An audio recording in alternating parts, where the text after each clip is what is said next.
Unang-una po sa lahat, hindi po nakakatawa yung gagawin natin biro yung tungkol sa pugot.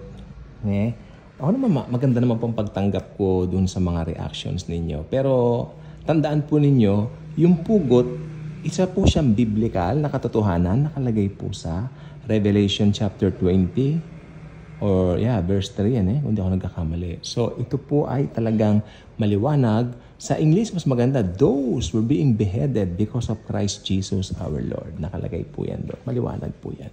So, huwag niyo akong tatanungin, bakit yun ang sistema? Bakit yun ang dahilan? Bakit yun ang, should I say, ginamit na pag-execute? Sapagkat, yan ang gusto ng Antichrist. Period. Wala nang et cetera doon. Mahalaga pong materian na alam po natin yan at hindi po siya katatawanan, hindi po siya biro. Sapagkat kaawawa yung mga daranas niyan, yung mga mag-a-undergo niyan, yung stress bago sila pugutan, yung malaman mo na talagang kailangan mo palang magpapugot dahil if not, pupunta ka ng impyerno forever.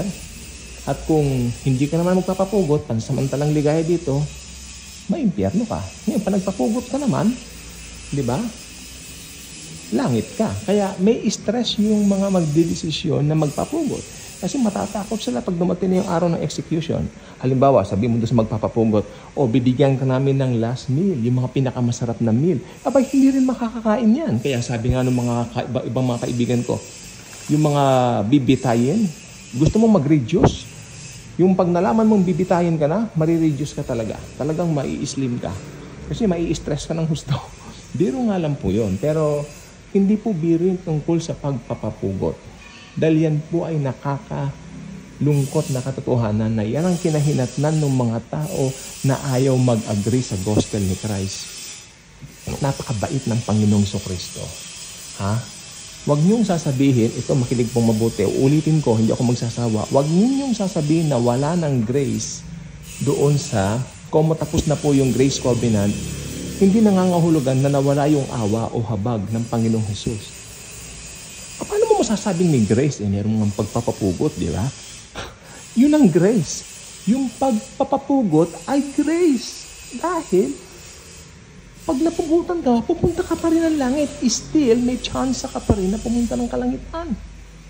Huwag niyong iisipin, not even 1 sec na, hindi na grace kasi pupugutan ako. Hindi. That's grace. Pero pag sinabing wala ng pag-asa, sige, magpatak na kayong lahat. Yun ang walang grace. Wala ng pag-asa, may impyerno na kayo. Sige, diretso na. Kaya, this is a very serious matter, mga kaibabayan ko, mga kaibigan. Talagang may pugot. Siguro siguro may mga ibang ministry sinasabi ito, pero hindi katulad dito sa channel ko. Inuulit-ulit ko ito dahil itong kahihinat na ng mga magre-reject sa gospel of grace ni Jesus Christ. Ang bait ng Diyos sa atin. Inadala niya si Jesus para mamatay sa krus. Nagpro-provide talaga ang Diyos ng way.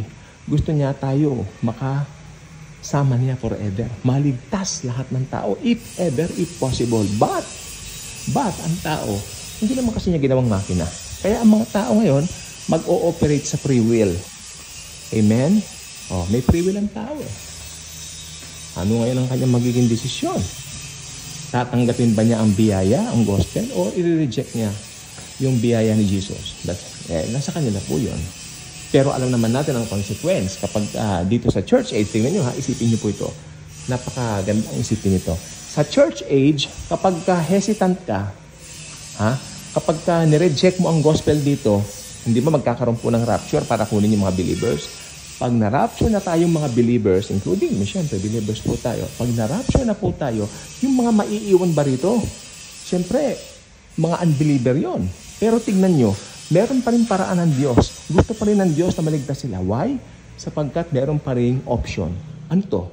Ang pagpapapugot. It's an option. It's grace. Bye-bye.